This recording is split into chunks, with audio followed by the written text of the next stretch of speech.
and welcome everyone. My name's Taylor. I run business development and partnerships at Neo.Tax. So welcome to our R&D tax credits and capitalization webinar, designed specifically for accountants and business advisors.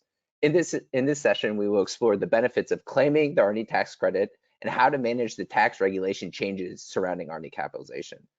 As businesses continue to invest in R&D development, it's vital for accounting professionals to understand how to properly manage these expenses and take advantage of all available tax incentives. We will provide an introduction to these topics, covering the basics of R&D tax credits and capitalization. Additionally, we'll provide tactical tips and guidance for maximizing potential benefits according to these changes. At Neo.Tax, we dedicate ourselves to becoming experts in all aspects of R&D. Today, we've successfully delivered R&D credit and capitalization engagements to a diverse range of customers, including startups to small to large enterprises.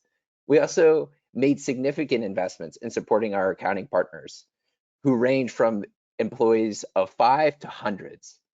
Our goal is to share these expertise with you and help you navigate the complex world of R&D tax credits and capitalization. Whether you're new to this area or looking to deepen your knowledge, we hope that you find this session informative and helpful. Just quickly, my name is Taylor Schaude. I'm the head of partnerships here at Neo.Tax. A little bit background by myself. I spent a number of years at KPMG and then found my way into venture capital investing and working with hundreds of startups as well as large organizations. I lead our accounting channel here at Neo.Tax and super excited to be here today. Stephen? Hi, everybody. I'm Stephen Yarbrough, and I've been doing R&D tax credits for a very long time. I graduated UT Austin and moved to San Francisco right in time to watch the .com bubble burst. And I've been working in tech, mostly the tech sector since. Started my career at like PwC for a number of years, and then I was an IRS agent and got to audit some R&D tax credits after that, and then went into back into public accounting, and then I started my own private practice, and I was a co-founder of Neo.Tax that specializes in automation software to do R&D tax credits. And so I've been doing this for a very long time, and I gotta say the last few years has been very exciting and very challenging, because there's been lots of changes, particularly in this year, and we can kind of go over those changes shortly. So we're going to start off with doing an overview of the R&D tax credit and the tax deductions, and then we're going to talk about identifying qualified activities and expenses that are qualified for the credit. And we're going to discuss about how to claim the credit. And then we're going to talk a little bit more in depth about the changes related to the R&D capitalization. I know there's probably a lot of you that are here because of that.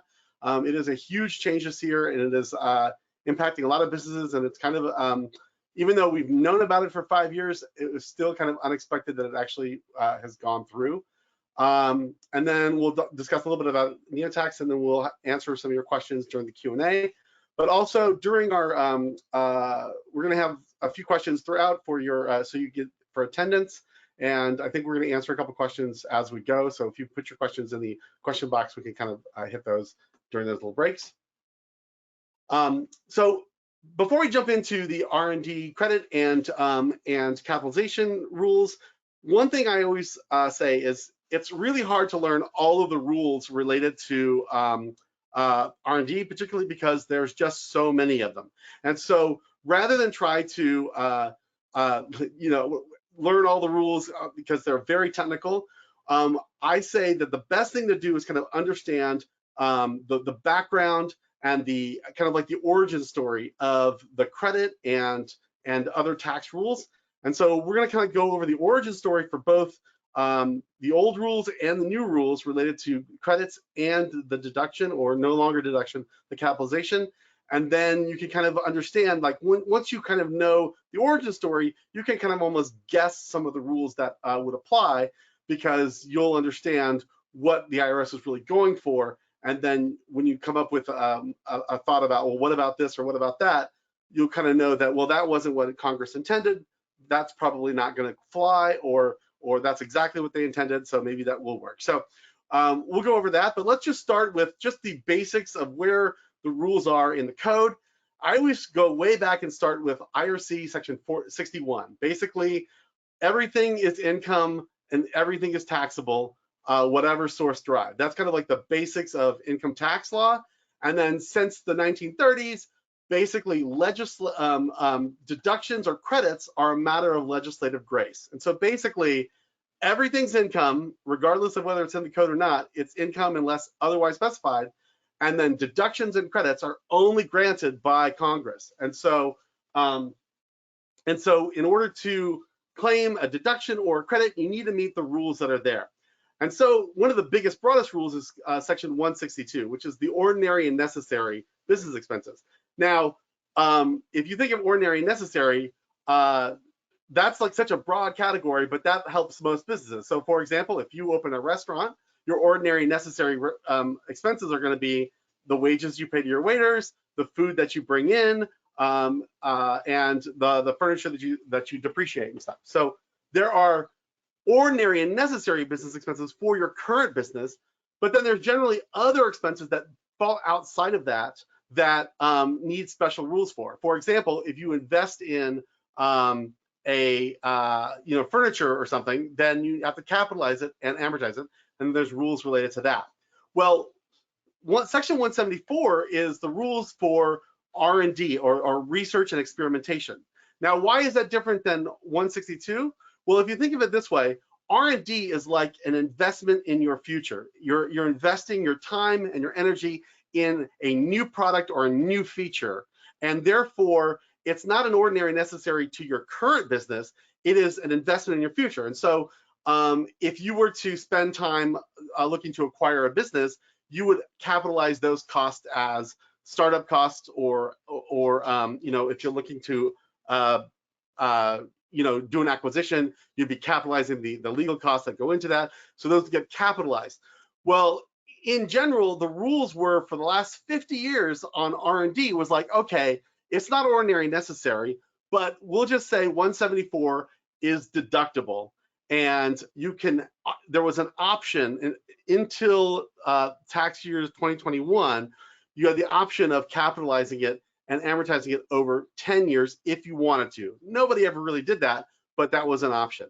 And so because of that, that rule just kind of was always there.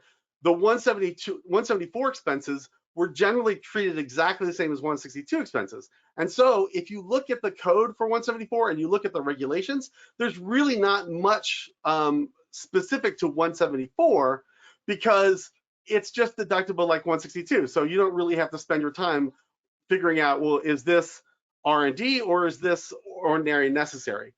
Well, until now, because we're going to talk about the origin story of this capitalization rule, but now all R&D must be capitalized. And if the R&D occurred in the United States, it's capitalized and amortized over 5 years.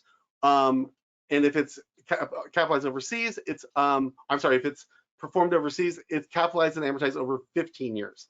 And so that is going to impact a lot of startup companies that are basically either at a loss or just have a little bit of income, and all of a sudden they're having to capitalize the majority of their costs because they're still doing a lot of R&D, and they may be in a taxable position. So we're going to talk about that. And then we're going to talk about IRC 41. So about 30 or 40 years ago, they also came out with an incentive for a credit for increasing research activities. And section 41 is the rules on what those, what qualifies for it. So when we talk about 174 versus 41, we think of 74 used to be the deduction, but now it's the things we capitalized. And then 41 is our credit, okay? And in the tax code, you get a credit for qualified research expenses. So if I say qualified R&D, then think credit. But now 174 says you must capitalize specified R&D. And so if you hear the word specified R&D, we're talking about stuff you have to capitalize. Now, here's the rule. Section 41, to be qualified R&D, it has to also be 174. So basically, all R&D that's qualified is 174, but not all 174 is qualified for the R&D credit. Let's look at the, before we actually go into the changing rules, I want to say that there's, again, a lot of complexity in the R&D credit. And so let's talk about what the credit was for. Back in the 1980s, all of a sudden, companies that were, especially multinational companies, are starting to see that that they can move their R&D offshore. And so there's a lot of offshoring going on during the 80s. And there was large multinational companies that was starting to do R&D overseas. And the IRS or the Congress decided, we really want to have that R&D happen in the United States. And the reason they want that is not not altruistic. They're not giving out a credit for fun. The reason that they want to give a credit to incentivize that is because they're trying to incentivize high-tech jobs in the United States, but also patents. They want you to develop patents in the United States because a patent in the United States means royalties in the United States. So if you develop a product in the United States, then eventually all the worldwide your entities are going to have to pay royalties for that to the United States. And so basically, things that are developed in the United States generate future profits in the United States. Therefore, they wanted to incentivize it. Now, the way the rules were written back in the 80s was this was a temporary credit. And so they were going to give a temporary credit for just a few years, and then this credit was going to expire. It was just trying to incentivize people to come back. So if you look at the original rules, it talks about you look at the R&D that occurred during the 1980s, a certain section of the 1980s, you come up with a fixed base percentage, and then we're going to give a 20% credit for the increase in R&D over that fixed base. So that's a pretty complicated thing, especially if you don't have R&D back in the 80s. Well, again, these rules were written for those large multinational companies, and so a lot of the complexity is related to that. Then they decided, okay, well, we kept renewing the credit, and because of that, we started getting newer companies that was doing R&D. So we wanted to create an alternative calculation method, and so they came up with a startup method. And if you look at the R&D form 6765, you're going to see that there's a few different ways to calculate the credit. And we're not going to go into a lot of the details now because it gets really into the weeds. But basically, they came up with a different method to calculate for startup companies because they realized that they weren't all around the 80s.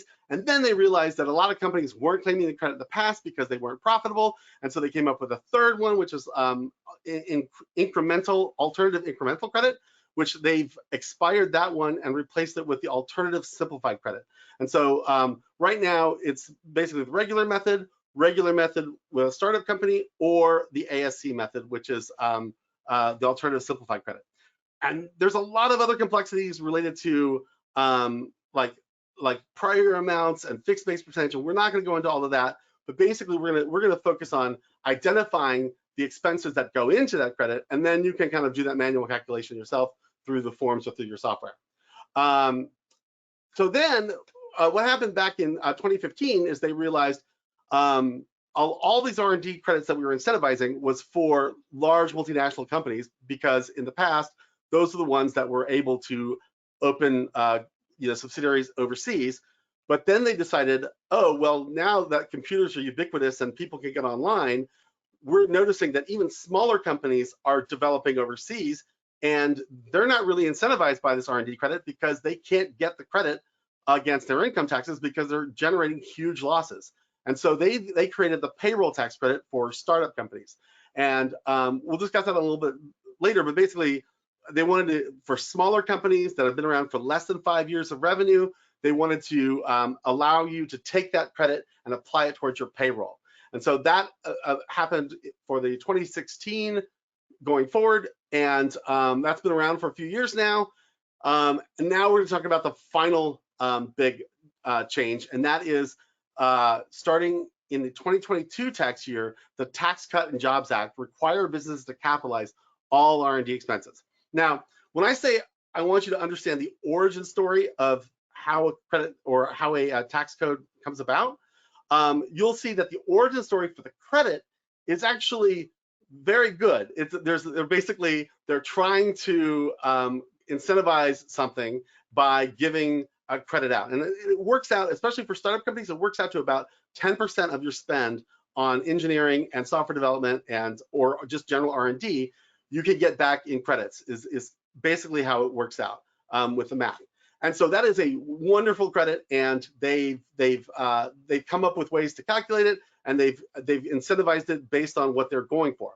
Now, the capitalization rules, the origin story behind that is in 2018 or 2017, they were trying to pass the Tax Cut and Jobs Act, and they're trying to cut the corporate income tax rate down to 21%.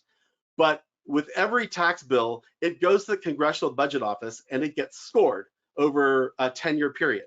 And if they gave that tax cut just to corporations without something to offset it with a pay for, then all of a sudden that looked like a multi-trillion-dollar handout to large corporations. And so what they did is they put in this kind of poison pill 5 years in the future that said, okay, we're going to give a giant tax cut to corporations, but in 5 years we're going to make them capitalize their R&D, and they're going to pay a whole bunch more taxes because of that. But nobody really expected that that would stand, because the trick was get corporations their tax cut, and then in 5 years we will change this rule, because it is a bipartisan agreement that we want to incentivize R&D. We don't want to punish it, and this rule essentially punishes it. But in order to make it look like it wasn't just a budget trick, they did do something with it that made it look like a stick rather than a carrot. And that is, there's an extra punishment for R&D that occurs overseas. And so if you do your R&D in the United States, then it's capitalized and amortized over 5 years. And if it's done overseas, you have to capitalize and amortize it over 15 years. So it's going to be 15 years before you get to recover those costs over depreciation. So I'm going to go over the R&D capital rules a little bit later, but the capitalization rules are actually a little bit more simple. And again, there's not much guidance on the R&D capitalization because everyone was fully expecting it to be repealed. In fact, it was even in the original Build Back Better bill that kind of went down, but then it didn't make it in the next bill. And as recently as 2 weeks ago, there was a bill in Congress that was introduced in the Senate, a bipartisan bill to retroactively repeal the capitalization rules. Now, I don't know what the chances are of that passing the House, but it's clear that both sides want this to be repealed. But for now, it's still in effect. And even if they pass it retroactively, we got to worry about it now, because a lot of people have estimated tax payments due and extension payments that are due. And so you have to consider this now while it's current. And then one more thing about the credit is when you take the R&D credit, again, the old school credit was an income tax credit, and then or you can make a payroll tax election if you're a qualified small business. If you're a qualified small business, you have to have less than 5 million of revenue in the current year, no gross receipts prior to 5 years before the current tax year. So if you have gross receipts prior to 2017, then you don't qualify for the 2022 return of payroll credit. There's no maximum on the regular credit, but you can only take up to $250,000 towards the payroll. But if you say get a $700,000 credit this year and you meet all the other requirements, you can take $250,000 to get your payroll credit, and the rest of it would roll over to your ordinary income tax as a carry forward until you can utilize it. And the credit applies to income tax versus your payroll tax. The way the payroll tax credit works is once you file your return, like say you file your return, let's say June 5th. Well, June 5th is in Q2. And if you make an election to take it as a payroll credit, then the subsequent calendar quarter, you can take that credit against your payroll taxes. So if you file in June, then that's Q2, then you can take the payroll credit against Q3 payroll taxes, and it will essentially wipe out your employer portion of your payroll taxes until you fully utilize the credit. And so then that Q3 payroll tax return is then filed in October, July, August, September, yeah, and then it's filed in October, and it'll include an 8974, which is claiming that credit against that payroll. And any credit that's not used up in that payroll rolls forward to the next payroll and the next payroll. So it rolls forward indefinitely until it's fully utilized. And again, the great thing about that is you don't even have to have income. You can have full losses and still get the payroll credit if you're there. And we obviously at Neo.Tax, we do both, not just the payroll credit and the income tax credit, but we also have a product now that we do help you with capitalization as well. Okay, we are going to the first poll question now. All right, let me get that up and running. Y'all should be able to see poll number 1 on your screen. As a reminder, we'll have 4 during the presentation, and you need to answer at least 3 of them to earn full credit, although I do suggest answering all 4 to be sure. The first poll is asking you, what industries do you serve? And I'll leave each open for at least a minute to make sure everyone has an opportunity to vote. Hey, Stephen, as people are voting or answering the poll question, I just wanted to ask one quick question. And then additionally, maybe we can speed through a little bit of our slides around the R&D credit, because it seems like a lot of individuals are having questions around capitalization. But could you just quickly touch also on the mid-year convention rule specifically for R&D capitalization, as I know a lot of individuals are surprised about that change as well? Yeah, so basically the way it works is and this again, understanding the origin story of this capitalization rule, you'll understand how poorly written it is. It is a very poorly written rule, and so let's talk a little bit about that. You look at your full year of R&D, you then capitalize it as if it were like an asset that you purchased, and you placed it in service in the mid-year. So you would look at your full year amount, but then you implement it as if it were mid-year, and then you would amortize it in section 5 or section part 6 of your form 4562, your depreciation and amortization. So basically, you're going to create a tax asset that you amortize and you show in your depreciation schedule. Got it. Thank you. Yeah, so I think, Stephen, maybe we can speed up a little bit through the R&D credit slides and dive a little bit more into R&D cap. Okay, great. Are we done with the poll question now? Yep. Okay. So before we go in, I am going to touch on these slides very briefly, but only so that we can kind of like identify what does qualify for capitalization as well. Because basically, let's just talk about for a second. Again, the capitalization rule is for specified R&D, and the credit is for qualified R&D. And specified R&D is literally, this is the entire explanation of what it is: research and experimentation which are paid or incurred by the taxpayer in connection with the trade or business. There's not much guidance. They did have a couple special rules that say, okay, land or depreciable property does not count towards it. Exploration for natural gas does not count towards it. But software development is 174, all software development. So if you do software development for internal use software, it might not qualify for the credit, but all software development is capitalizable in 2022. Another rule about this is if you capitalize it and then all of a sudden next year you decide that you're going to stop doing R&D for that particular product, if you abandon it or if you sell that product, you cannot write it off. You must keep amortizing it. The rule is it just keeps rolling forward until it's fully amortized. And there are a couple of current developments about the R&D capitalization that just came out in the last few months, and that is the capitalization is considered a method change of accounting, and in order to claim it, normally if you have a method change, you would file a 3115. However, because this rule is so weird and so there's an actual cutoff that's only applies to R&D that occurred after January 1st, 2022. If you use that cutoff, then if you file your return with R&D capitalized in 2022, For that year, you do not need to file a 3115. Instead, you can file what's called a statement in lieu of a 3115, but you have to have reported the capitalization on your 4562 in Part 6, wherever you show your amortized assets. And then that statement includes a number of items, and we'll show that to you later in our documentation, because we already do that for you.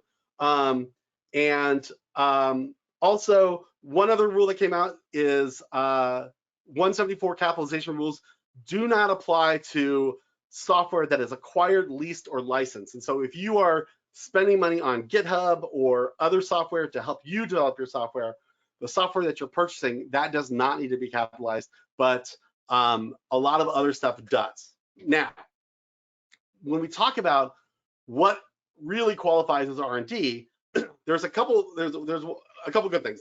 What generally, because it's so broad and doesn't really have a good definition, what most people are doing is they're going to calculate their credit first, because that gets most of the legwork done, and you already know that everything that is qualified R&D will also be 174 that you have to capitalize. And so basically, if you kind of go through the motions to do your R&D credit, you're most of the way there. Also note that this slide that shows is that there's a 4-part test to determine whether or not something is qualified R&D. Well, this 4-part test, 2 of the 4 parts is basically exactly what Section 174 are, and that is you're doing activities to eliminate uncertainty in the development of a new business component, and you're doing a process of an experimentation that is iterative in nature.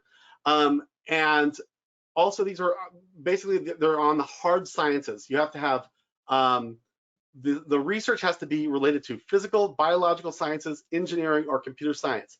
If you are doing market research to see if your product is viable, that is not considered 174. That is probably going to fall under under ordinary necessary, under 162, under market research or marketing. But if it is if you're doing R&D, that, and also the other one is a qualified purpose of the 4-part test. The other one is it's intended to be useful in the development of a new, improved component, product, process, or invention for your company that you either sell or utilize internally. And so it's kind of broad, but the one thing about a qualified purpose is it's not R&D, it's not qualified R&D if you are doing R&D for somebody else's business. So if you are a lab that is being paid by a cancer research study and you're doing that, well, whoever's doing the actual, whoever's paying you to do that research, they're the ones that have the business component, and they're the ones that get to claim the credit for it. So, so then I'm just going to fly through these real quick. Qualified purpose, again, it's something for your business. You have to eliminate uncertainty, and so you have to have uncertainty going into it. Now, for example, if you are doing something that is not uncertain, but you just have to do something to set something up, like if you're following instructions to install company-wide software, or if you're doing an implementation of SAP, that is not R&D. That is, you're not eliminating uncertainty. You know that you're able to get there by implementing that software. There has to be some sort of uncertainty for it to be R&D, both for the credit or for the capitalization.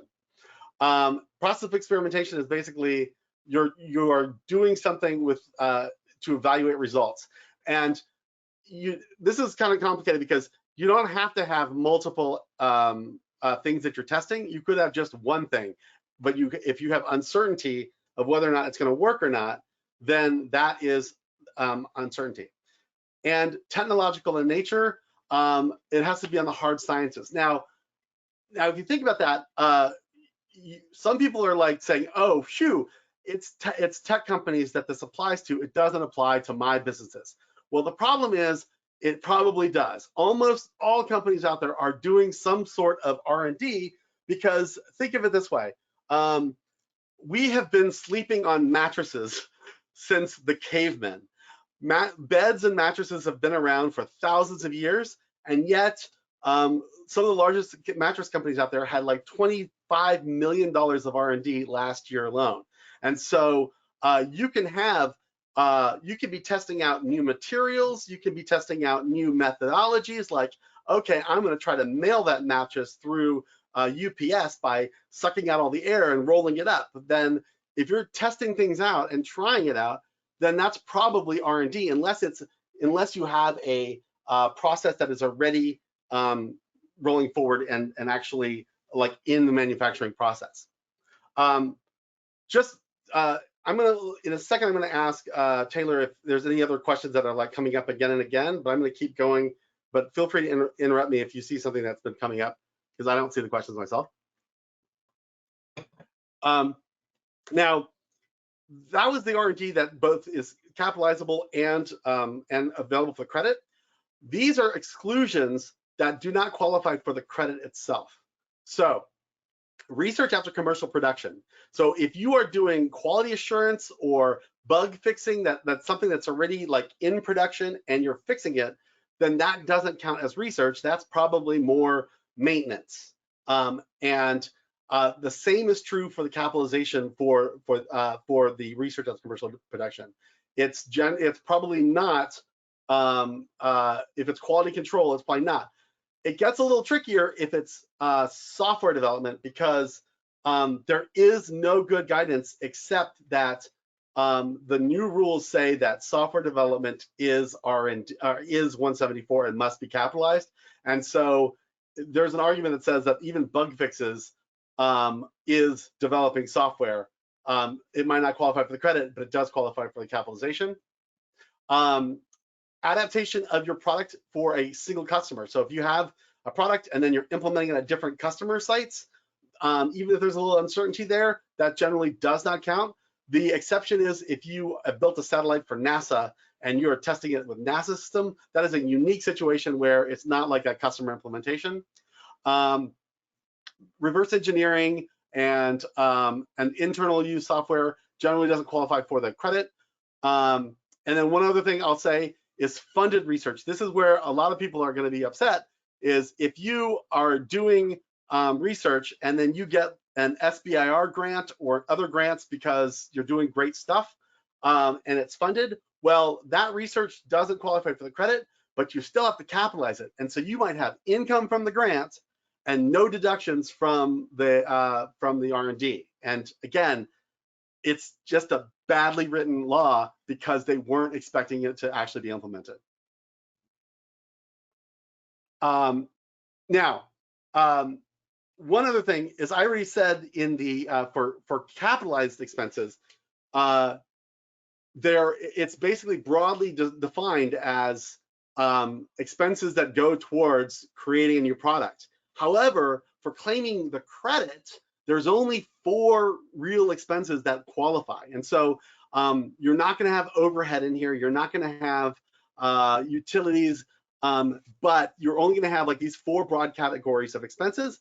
However, when you capitalize stuff, you may have some other items. It's really not clear because there's not much guidance out there. And so unless you have, like if you have a dedicated facility for R&D, then you're probably going to have to almost like UNICAP kind of capture the costs related to that, except for capitalized and depreciable costs.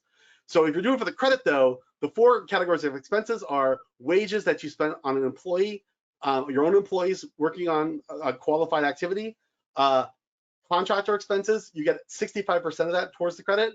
Cost of, and the contractor, it has to be in the United States to qualify for the credit. But here's the other thing: only 65% of expenses qualify for the credit, but 100% of the cost has to be capitalized. And if it's if it's done in the United States, you get 65% towards the credit. If it's done overseas, you get none of it for the credit, and it's capitalized for 15 years. And finally, supplies. Supplies are only included in the credit if they are generally used up in the process of experimentation. So if you're doing computer software, you're not going to have supplies. But if you're doing creating prototypes, you're going to have prototype parts. You're going to have, if you're doing like biological research, you're going to have lab testing strips and chemicals that get used up during the process. But if you're buying microscopes or if you're buying computers, those do not qualify for the credit. So before I go into the documentation stuff, does anybody have any, Taylor, do we have any other questions that are pressing? I think if you keep on going, there's a poll that comes up, and I think in 2 slides. Okay, fantastic. Okay, so what we do at Neo.Tax is we kind of go through, we help you identify, and we're going to, Taylor will talk about this a little bit later, but we identify the projects, we then calculate the credit, and then we give you documentation to support it.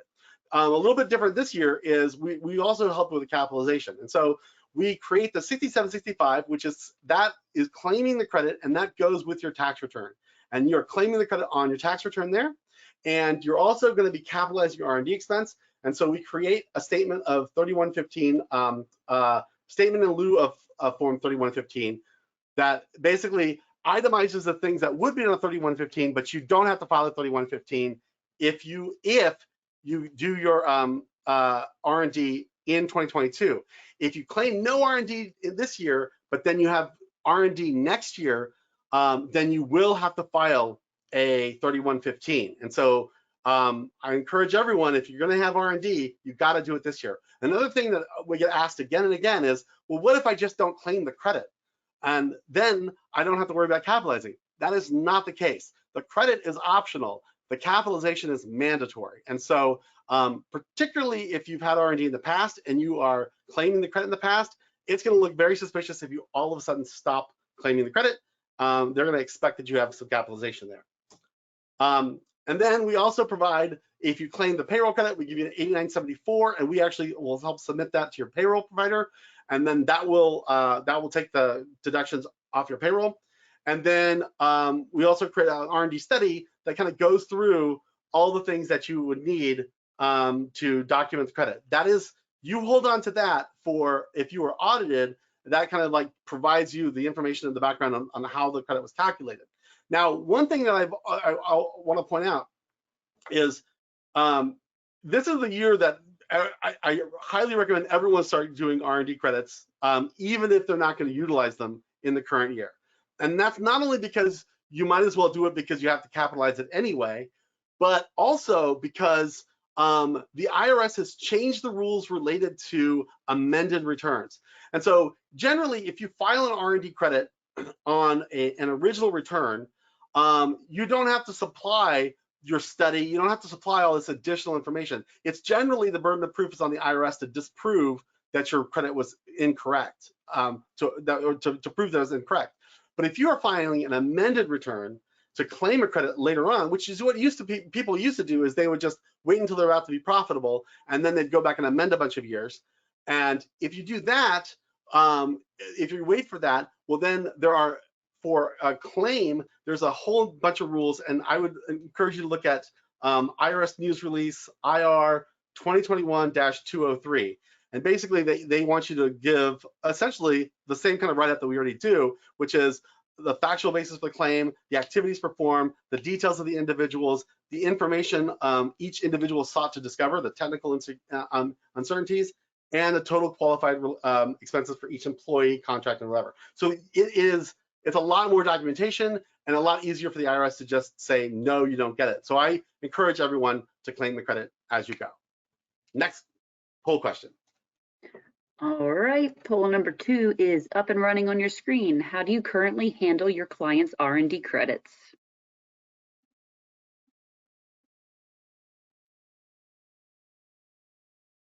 All right, Stephen. Well, as people are answering that question, I think you'll probably touch into this into the next couple of slides. Just so people are aware, we have roughly around 10 more slides and to get to the last poll question. And Stephen, maybe you can answer this now or kind of sprinkle it into as we get into R&D capitalization on the next section. But a lot of the questions are coming around the difference between section 174 and 41, and understanding kind of the qualifications, classifications, like what is 174 versus 41, and then also what is the dance that an individual can do between how to effectively use the tax credit, but also not get too penalized because of these new R&D capitalization rules.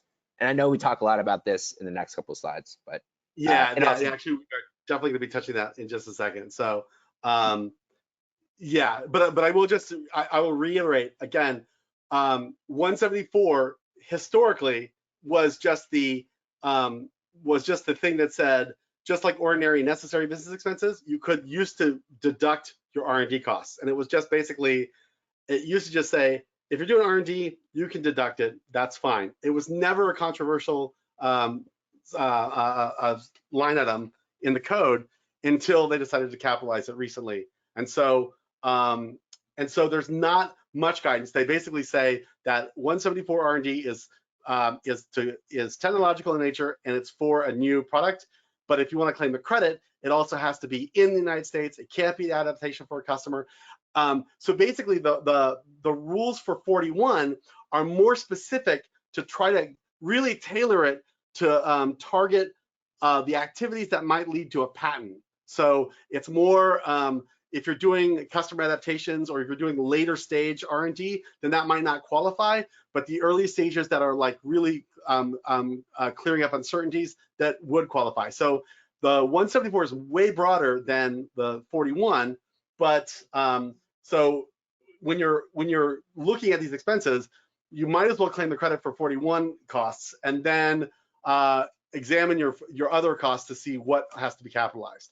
So, and Stephen, also just to give you a time check, roughly around 10 minutes to get through to the last poll question. Okay, yeah, I kind of feel like we've already covered a lot in the other slides anyway, so they'll go pretty quickly. So, but I wanted to point out that, like, you know, a lot of people are being shocked this year because this is kicked in. Like, even Yelp had their effective tax rate go from 18 up to 38% because of it. We don't see the next slide. Sorry. Oh, you don't? Now we do. It's there. Okay, that's weird. Okay, yeah. So their effective tax rate went up to 38% because of this increase for the credit. So it is a huge deal.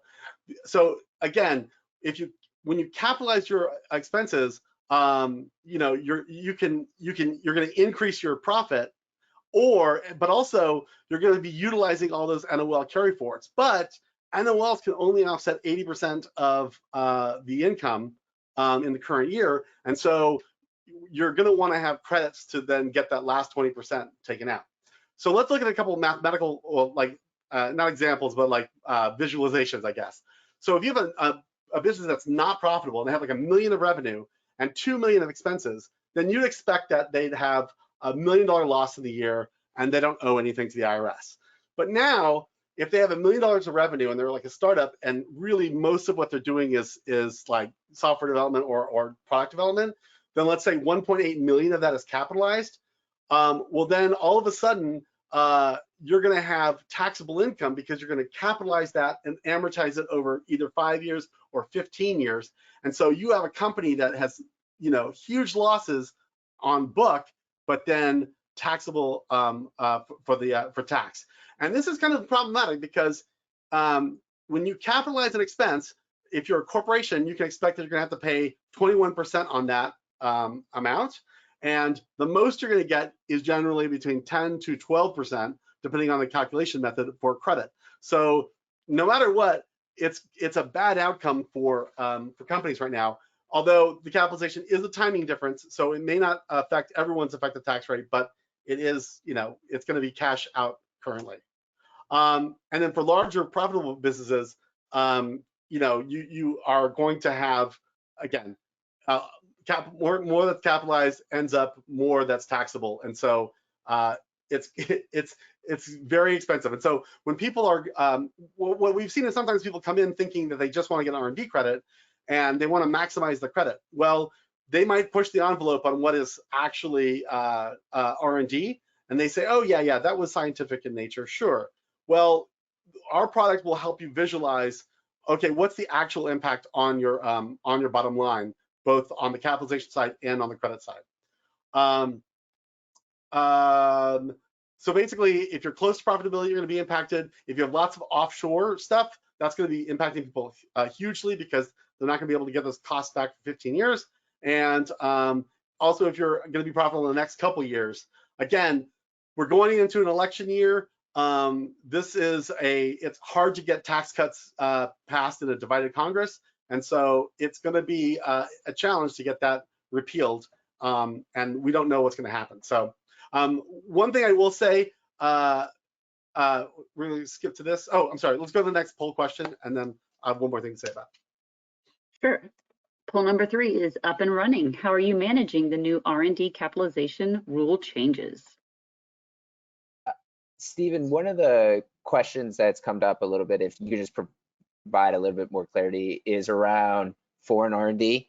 A lot of companies, due to labor, have outsourced a lot of their R&D. Can you explain what these new capitalization rules mean to foreign R&D? Yeah, so if you are doing your foreign R&D through your U.S. entity, so say you are a U.S. company and you are just paying offshore consulting, maybe you have a representative office in there, or you just pay consultants directly, then those costs for software development are going to have to be capitalized. So you're going to look at all the costs that you spend on them, and at the end of the year, you're going to say, okay, I'm going to do a journal, a tax journal entry for that amount, and I'm going to create a tax asset in my on my tax software, my tax return software, and I'm going to amortize that over 15 years. Both the domestic and the foreign has a mid-year convention, and so if you are domestic R&D that's capitalized, you're only going to get 10% of it in the current year, because 5 years equals 20% per year, but then you have a half year in the current year. So 10% of your current spend you're going to get in the current year for domestic, and for foreign you're going to get 1/30th of it, because it's 15% or 1/15th each year, and then divided by 2 in the current year.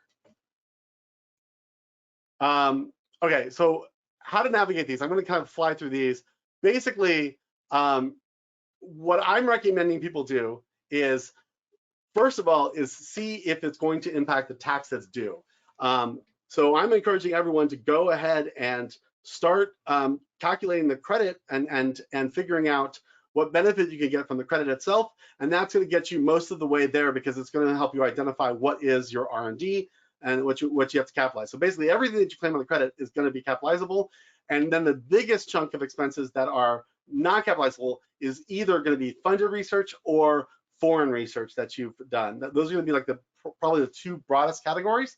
And then what I'm also encouraging people to do, because it is still there's still debate in Congress and it is still bipartisan, is calculate it, figure out what your estimated payments or your year-end final